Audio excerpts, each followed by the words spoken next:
नमस्कार, स्वागत छ तपाईलाई हाम्रो युट्युब च्यानल एचसी हमर क्लासमा।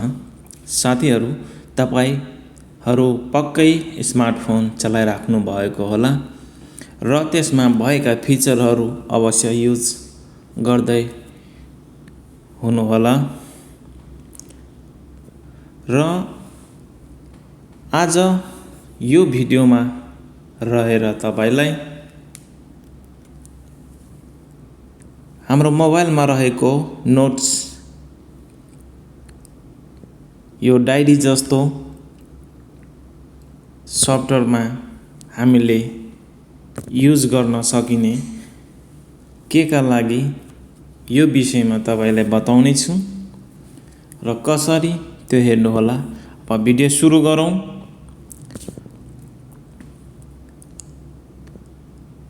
यो नोट्स ओपन गर्नु होला।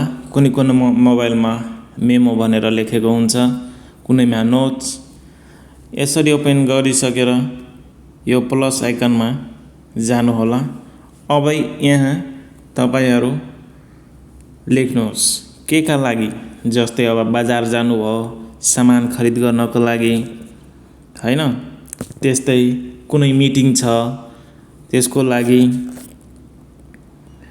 त्यो हिसाबले तपाई यहाँ लेख्न सक्नुहुन्छ। जस्तै मान्नुस् केही सामान खरिद गर्नु छ भने अब बजारमा जानु पर्यो,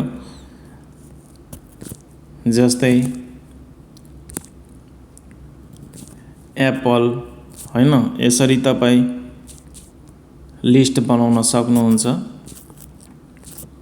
म एक्जाम्पलको लागि सानो उदाहरण दिइरहेको छु।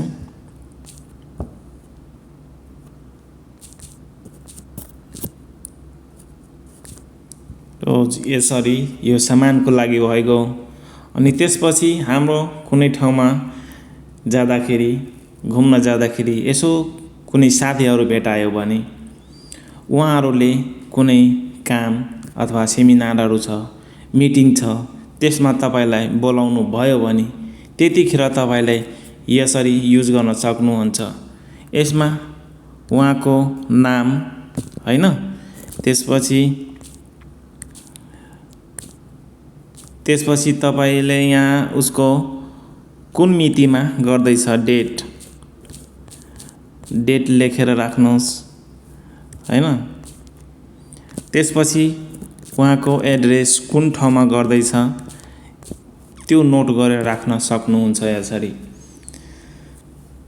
साथसाथै यसमा धेरै फिचरहरू पनि छ जुन अर्को भिडियोमा बताउने छु। यसरी तपाई यो युज गर्न सक्नुहुन्छ।